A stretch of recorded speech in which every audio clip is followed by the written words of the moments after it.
Hello students, welcome all. हम exercise 3.1 कर रहे थे। आज हम करेंगे उसका क्वेश्चन नंबर 5। उसके पहले के जो क्वेश्चन है 2, 3 और 4 वो आपको स्टार्टिंग में बता दिए थे किस तरह से करने हैं। इसका जो भी पीडीएफ है आपको मिल जाएगा। अगर उसमें कोई क्वेश्चन समझ नहीं आए तो आप मुझे कॉमेंट कर सकते हैं, मैं आपको उसके लिए अलग से समझा दूंगी, अलग से वीडियो बना दूंगी। फिलहाल हम करेंगे question number 5। Half the perimeter of a rectangular garden. देखो एक रेक्टेंगुलर गार्डन है, रेक्टेंगल ऐसा होता है, ऐसा एक गार्डन है रेक्टेंगुलर शेप का, whose length is 4 metre more than its width is 36 metre. देखो कॉमन लग के इस 36 मीटर, स्टार्टिंग में था हाफ द पेरीमीटर, ठीक है। तो ये जो 36 मीटर लिखा हुआ है ये इसके आगे का है। Half the perimeter of a rectangular garden is 36 metre, ठीक है। ये लेंथ और विड्थ जो है ये बीच में एक लाइन है जो उसको कनेक्ट करके लिखी गई है, लेकिन यहाँ पे ये जो आ रहा है देखो इधर कॉमा और इधर कॉमा लगा हुआ है। The half the perimeter of a rectangular garden is 36 metre and its length is 4 metre more than its width. ये दो चीज़ों से हमें इक्वेशन बनानी है। सबसे पहले हमें बोला है हाफ ऑफ पेरीमीटर, तो हमें एक चीज़ पता है कि पेरीमीटर ऑफ रेक्टेंगल लिखने का पैटर्न सही होना चाहिए। एग्जाम में सॉल्यूशन लिख रही हूँ उसका मैं। Perimeter of rectangle, since perimeter of rectangle लिख दो या रेक्टेंगुलर गार्डन लिख दो। रेक्टेंगल इज इक्वल टू क्या होता है 2 × L + B होता है। ये आप लोगों ने छोटी क्लास में पढ़ा है कि रेक्टेंगल का पेरीमीटर होता है 2 × L + B। और इसका हमें क्या करना है हाफ, हमें क्या करना है half of perimeter. Half of perimeter, half का मतलब होता है डिवाइड बाय 2। जब भी आपको हाफ करने के लिए बोला जाए तो आपको 2 से डिवाइड करना होता है। तो जब हम 2 से डिवाइड करेंगे तो इस 2 से ये 2 कैंसिल हो जाएगा और हमारे पास बचेगा ओनली L + B, ठीक है। तो अब हम लिखते हैं अकॉर्डिंग टू द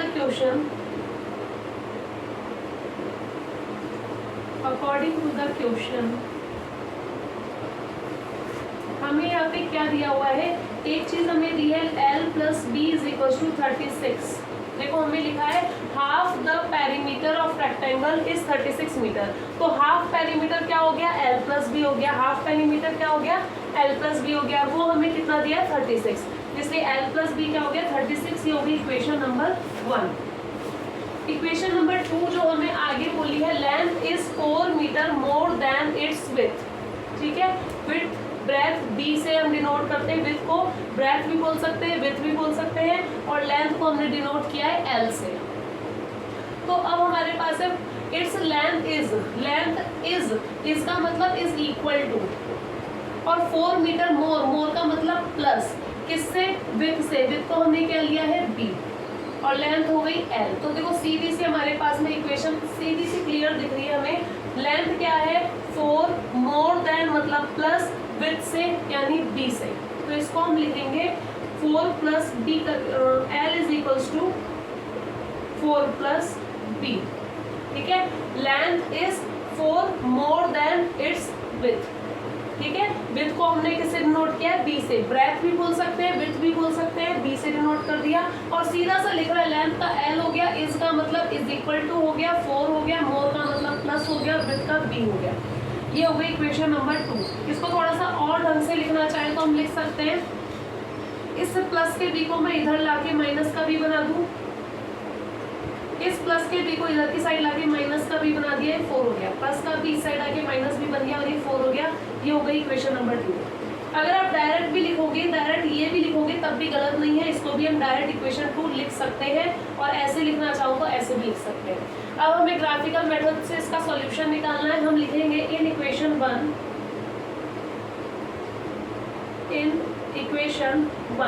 इक्वेशन जो हमारे पास में है वो है L + B = 36, और इसके लिए हम एक बॉक्स बनाते हैं ग्राफ के पॉइंट्स के लिए, कोऑर्डिनेट्स के लिए। यहाँ हम लिखेंगे L और यहाँ B। देखो x और y नहीं ले लिया, अब हमने L और B ले रखा है, तो x और y की जगह L और B करना वही है। एक बार अगर मैं L को 0 रखूंगी तो L पूरा हट जाएगा और मेरे पास बचेगा B 36। अगर मैं B को 0 रखूंगी, B की जगह 0 रखूंगी तो B पूरा हट जाएगा और L हो जाएगा 36, ठीक है। उसी के आगे equation 2, in equation 2 second equation हमारे पास में कौन सी है, L minus B is equals to 4। देखो यहाँ पे भी हम वैसे ही बॉक्स बनाएंगे, L और B लिख रहे हैं हम, X और Y नहीं लिख रहे हैं। अब मैं L को अगर एक बार 0 लूँ, देखो L की जगह अगर मैं 0 लूँ, L की जगह अगर मैं 0 लूँ तो मेरे पास में ये आ जाएगा। 0 का कोई मतलब नहीं होता, मतलब माइनस बी 4 आया है तो B हमारे पास -4 आ जाएगा। ये वाला माइनस उधर, ठीक है, ये वाला माइनस उधर, या फिर ऐसा मान लो कि B को उस साइड और 4 को इस साइड कर दिया। कैसे भी मान लो, एक नेगेटिव साइन है तो एक नेगेटिव साइन आएगा। जब L को हम 0 ले रहे हैं तो B कितना आएगा, -4 आएगा। निशान की गड़बड़ मत करना कि तुम L को 0 करके B को 4 कर दो। B माइनस का है, B माइनस का आ रहा है, इसलिए ये वाला माइनस उसके पास जाएगा तो B हमारे पास -4 आ जाएगा। सेकंड, इसी के अंदर अगर मैं B को 0 लूँ तो हमारे पास आएगा L minus 0 is equal to 4। B की जगह क्या ले लिया, 0 ले लिया, B की जगह 0, तो L minus 0 4, L is equal to 4, क्योंकि 0 से माइनस करके L क्या आ गया, 4 आ गया। ठीक है, तो ये पॉइंट्स तो मैंने आप लोगों को बता दिए हैं। उसके बाद में आपको इसका ग्राफ बनाना है, ग्राफ बनाना आपको बताया जा चुका है। अगर आपको कोई प्रॉब्लम हो किसी भी क्वेश्चन में तो आप मुझे कमेंट कर सकते हैं। किसी क्वेश्चन में प्रॉब्लम हो, अगर आपको कोई सॉल्यूशन चाहिए हो तो आप बता देना, मैं अलग से उसके लिए एक वीडियो बना दूंगी। बाय ग्राफिकल मेथड इसका हम आंसर निकालेंगे और हम बताएंगे length of garden. Length of garden कितनी है, जो भी L की वैल्यू आएगी वो बता देना। और ब्रेथ या विड्थ, हमें क्वेश्चन में विड्थ दिया तो हम विड्थ लिख सकते हैं, और ब्रेथ लिखना चाहो तो ब्रेथ भी लिख सकते हैं। विड्थ ऑफ गार्डन यानी जो B की वैल्यू आएगी, यहाँ पे L की वैल्यू, यहाँ पर B की वैल्यू, जो भी आएगी वो लिख देना ग्राफिकल मेथड से निकाल के। और आंसर मीटर में, क्यों, क्योंकि ये जो हमें दिया है मीटर में दिया है, तो इसके आगे भी हमें मीटर मेंशन करना होगा। तो ग्राफिकल मेथड से इसको सॉल्व करके लिख देना। ये लिखने का पैटर्न है एग्जाम में हमें किस तरीके से आंसर को लिखना होता है। नेक्स्ट करते हैं क्वेश्चन नंबर 6।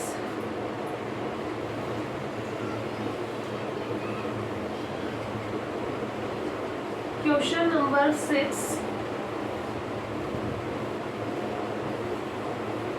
देखते हैं। क्वेश्चन नंबर 6 में हमें बोला गया है कि एक लीनियर इक्वेशन हमें दी हुई है 2x + 3y - 8 is equal to 0।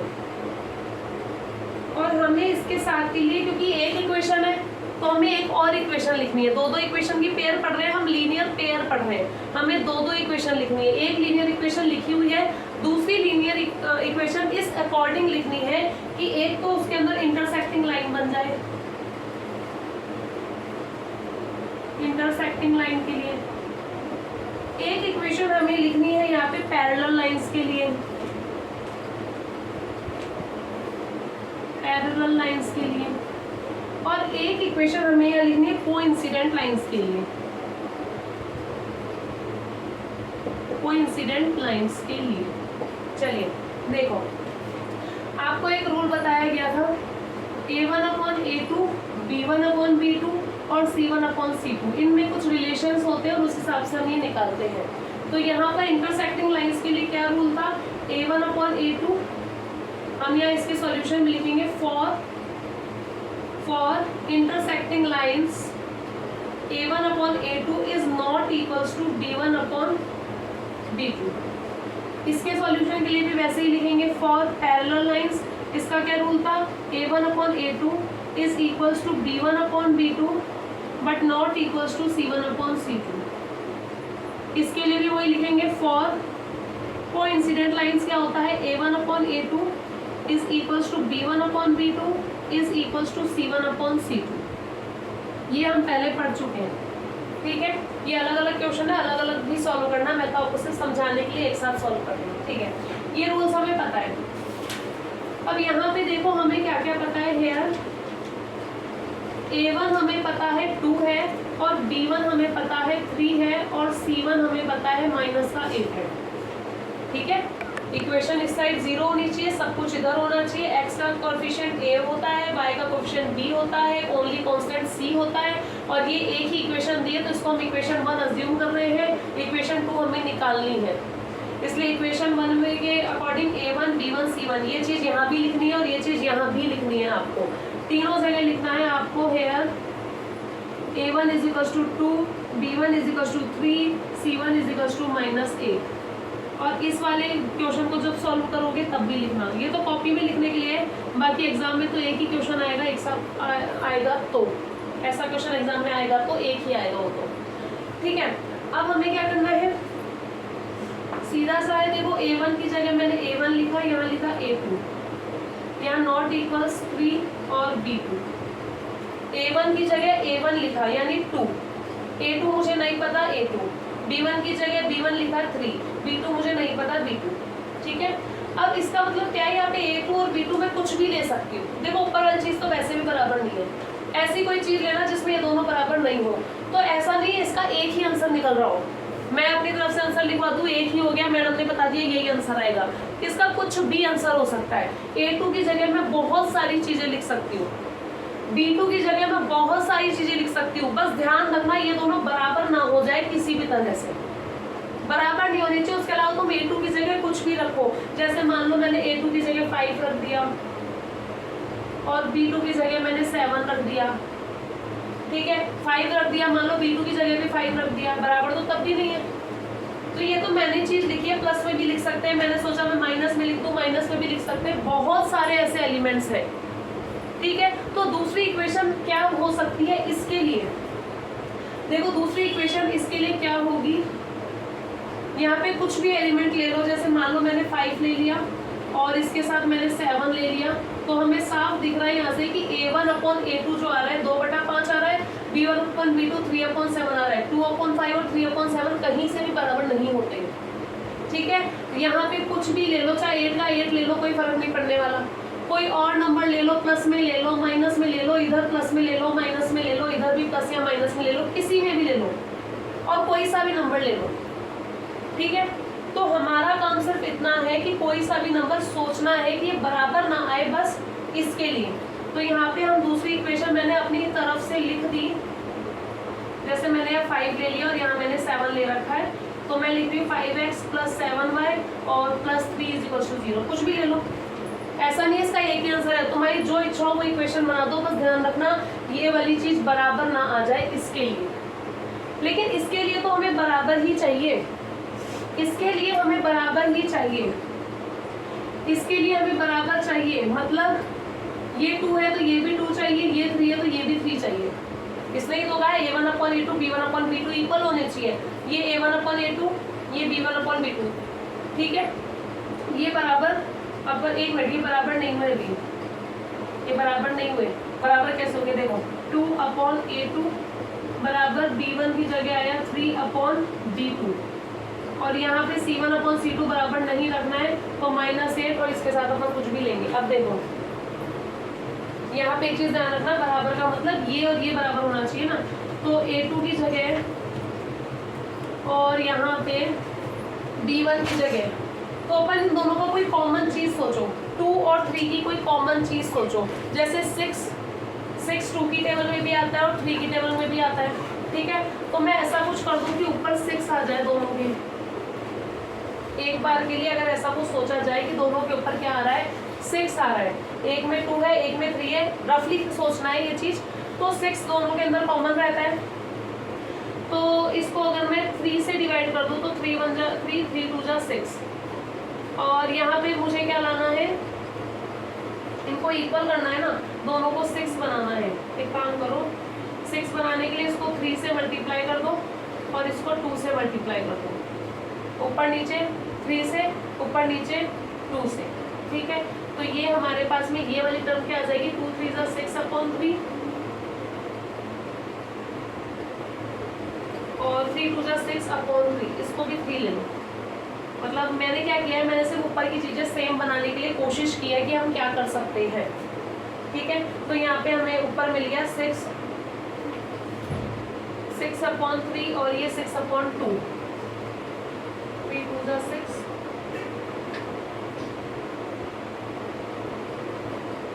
यहाँ पे 2 और 3, वेट,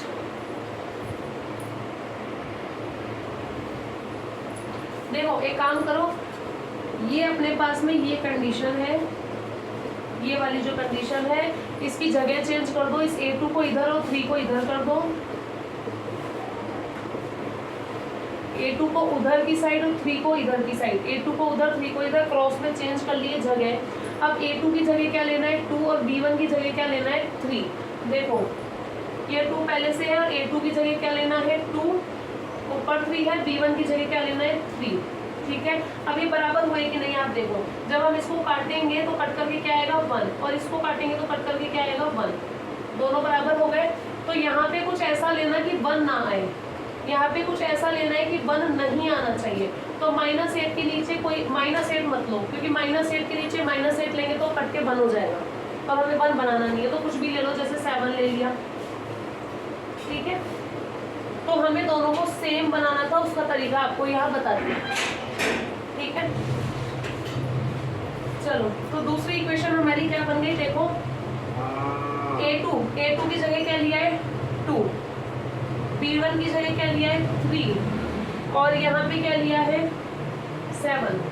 ठीक है, y(x) = 0। ठीक है, तो हमारे पास 2/2 भी 1 आ गया और 3/3 भी 1 आ गया। बस ये वाली जो चीज़ें हैं दोनों के अंदर कैसी है, अलग है। ठीक है, अच्छा अगर इसी की एक और बनानी हो, मान लो कि आपको कहा जाए इसी इक्वेशन की 2 पैरेलल लाइन बनाओ, तो एक तो ये बन गई।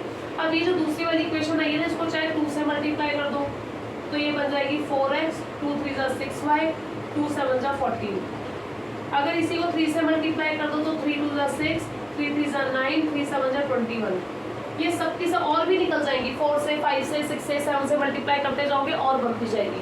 बस पहली वाली का ध्यान रखना था, ये दोनों सेम होंगे, ये दोनों सेम होंगे। आपको स्टार्टिंग में बता दिया था ये भी दोनों 2 है, दोनों 3 है, बस ये लास्ट वाला अलग लेना है। ठीक है, अगर मैं 2 3 की नहीं लेना चाहूँ तो अपन कुछ और कैसे लेंगे, इस पूरे को 2 से मल्टीप्लाई कर दो, पूरे को 3 से कर दो, पूरे को 5 से कर दो, इस तरीके से और निकल जाएंगी। कोइंसिडेंट लाइंस के लिए देखो, कोइंसिडेंट लाइंस के लिए तीनों बराबर होनी चाहिए। हमारी इक्वेशन क्या है 2x + 3y - 8 = 0, तीनों बराबर होनी चाहिए। तो ये भी 2x होना चाहिए, ये भी 3y होना चाहिए, ये भी -8 होना चाहिए। लेकिन ये तो वही इक्वेशन वापस आ गई, हमें वो इक्वेशन वापस नहीं लिखनी, कुछ चेंज करना है। तो चेंज क्या करूंगी, इस पूरी की पूरी इक्वेशन को 2 से मल्टीप्लाई कर दो, तो ये बन जाएगा 4x 6y और 2 8 = 16। चाहो तो इस पूरी को 3 से मल्टीप्लाई कर दो, इस पूरी को 4 से मल्टीप्लाई कर दो, कोई सी भी इक्वेशन आप इस तरह से निकाल सकते हो। ठीक है, ये वाली चीज बेसिक कंसेप्ट समझाने के लिए बताई थी, बाकी आपको इतनी मेहनत यहाँ पे नहीं करनी पड़ेगी इन सबको ढूंढने की।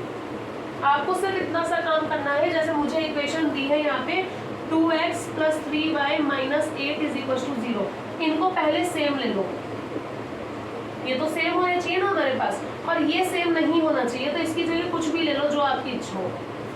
ठीक है, अब क्या करना है, हम इसको किसी और से मल्टीप्लाई करेंगे, किसी से भी, 2 से कर दो, 3 से कर दो, 4 से, 10 से, 12 से, किसी से मल्टीप्लाई कर दो। जैसे मान लो मैं 2 से कर दूँ तो 4x, 2 3 = 6y - 2 7 = 40, ये इक्वेशन आ गई। 3 से मल्टीप्लाई करके निकाल लो, कैसे भी निकाल सकते हो। ठीक है, तो वैसे ऐसा ये क्वेश्चन एग्जाम में नहीं आता, ये बेसिक सा कंसेप्ट के लिए था कि आप कैसे समझते हो कि इस इक्वेशन के लिए दूसरा पेयर कैसे ढूंढा जाए, इंटरसेक्टिंग के लिए, पैरेलल के लिए, कोइंसिडेंट के लिए। लास्ट क्वेश्चन और बचता है इसका। लास्ट क्वेश्चन वैसे ग्राफिकल है। लास्ट क्वेश्चन में देखो, लास्ट क्वेश्चन ग्राफ है, उसका ग्राफ तो आप खुद बनाओगे, लेकिन मैं आपको एक चीज समझा देती हूँ। लास्ट क्वेश्चन कुछ ऐसा है, जैसे मान लो आपने जो ग्राफ बनाया और उसके पास में कोई 2 पॉइंट हमारे पास में आ गए। हमने जब, जैसे इसका ग्राफ है, लाइन हमें दी है x - y + 1 और दूसरी लाइन दी है 3x + 2y - 12 = 0। ये 2 इक्वेशन हमें दी हुई है, इन दोनों की हम क्या बनाएंगे, लाइन बनाएंगे। वैसे यहाँ पर क्या आ रहा है, a1/a2 और b1/b2 अलग अलग आ रहे हैं, इसका मतलब लाइन कैसी बनेगी, इंटरसेक्टिंग लाइंस बनेगी, चाहे कहीं पर भी कट करेगी। कैसी लाइन बनेगी, इंटरसेक्टिंग लाइंस बनेगी, जहाँ पर ये कट करेंगी। तो देखो पहली वाली इक्वेशन का जो बॉक्स है, पहली वाली इक्वेशन के अंदर मैं ले रही हूँ x y। देखो इसमें मैं लिखने का पैटर्न नहीं बता रही हूँ, डायरेक्ट बता रही हूँ, लिखने के पैटर्न से ही आपको इसको सॉल्व करना है। x की जगह अगर मैं 0 लूँगी, x की जगह अगर मैं 0 लूँगी तो मेरे पास में ये आएगा। इसका मतलब अगर ये प्लस के y को मैं उस साइड ले जाऊँ तो ये माइनस का वाई उधर जाके प्लस का वाई हो जाएगा, इधर प्लस 1, ठीक है। और दूसरी चीज, अगर मैं y को 0 लिखूंगी तो मेरे पास में ये आएगा, माइनस 0 का कोई मतलब नहीं है, x प्लस 1 आ गया, x और प्लस 1 उस साइड जाके माइनस का 1 आ गया, y को 0 लूंगी तो x कितना आएगा, -1। तो देखो अगर मैं इक्वल पॉइंट लूँ तो इसका कुछ पॉइंट यहाँ पे आएगा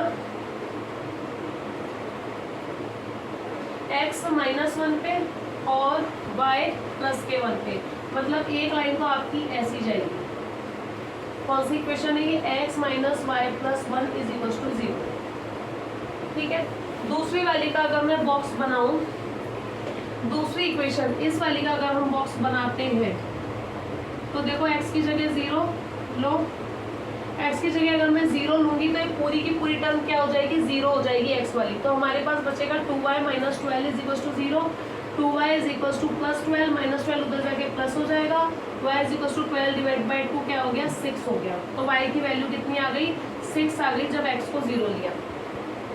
दूसरी चीज, इसके अंदर अगर मैं y को 0 लेती हूँ, y को 0 लूंगी तो ये वाली टर्म पूरी 0 हो जाएगी, हमारे पास बचेगा 3x - 12 = 0, माइनस का 12 उधर जाके प्लस का 12 हो जाएगा और x हो जाएगा 3 का डिवाइड करके 4।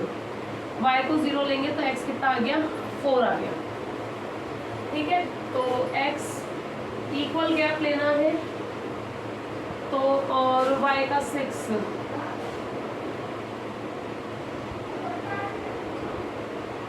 मैं इसको 2 के गैप से बना दूँ। देखो आप लोगों को मैं रफली बता देती हूँ, अभी तो आप लोग ग्राफ में बनाना, आपका सही बन जाएगा। तो यहाँ पे ये 6 आ गया, ये 4 आ गया, x 4 y 6, और आपकी ये वाली लाइन कुछ ऐसे चली गई, ठीक है।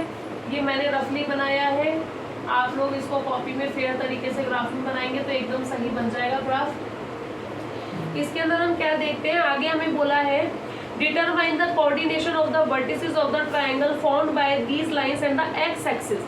एक्स एक्सिस के साथ ट्रायंगल, एक्स एक्सिस कौन सी होती है, ये वाली होती है, और ये वाली होती है वाई। हमें किसके साथ देखना है, एक्स एक्सिस के साथ। ये वाली एक्स एक्सिस के साथ एक ट्रायंगल बन रहा है, देखो ये बन रहा, ये वाला जो ट्रायंगल है, ये जो ट्रायंगल आप लोगों को दिख रहा है, ये ट्रायंगल है, इसके वर्टिसेस बताने, मतलब इसके कॉर्नर बताने। देखो ये ट्रायंगल आया है और इसके आपको ये वाला कॉर्नर, ये वाला कॉर्नर, ये वाला कॉर्नर बताना है। ये वाला कॉर्नर सीधा सा दिख रहा है, x कितना है, -1 और y 0। x कितना है, -1, y यहाँ पर 0, इधर x कितना है, 4 और y 0। और ये वाला पॉइंट जो है वो आप लोग निकालेंगे ग्राफ से सॉल्व करके, ऐसे जोड़ के और ऐसे जोड़ के। यहाँ पे x पर क्या आ रहा है, यहाँ पे y पर क्या आ रहा है। मेरा आंसर सही नहीं आएगा, आप लोग ग्राफ में बनाना, आंसर सही आ जाएगा। वो वाले पॉइंट x और y के आ जाएंगे यहाँ, ठीक है। तो मैं सिर्फ आपको एक कंसेप्ट बता रही थी कि इस क्वेश्चन में क्या करना है, कैसे सॉल्व करना है। अगर आपको फिर भी क्वेश्चन समझ नहीं आया या किसी भी क्वेश्चन में कोई भी प्रॉब्लम हो तो मुझे कमेंट कर देना, मैं अलग से वीडियो बना करके इस क्वेश्चन को अच्छे से एक्सप्लेन कर दूंगी, ठीक है। अब नेक्स्ट क्लास में हम नेक्स्ट एक्सरसाइज करेंगे, उसके लिए सब्स्टिट्यूशन मेथड और एलिमिनेशन मेथड को हम सीखेंगे, ठीक है। Thank you.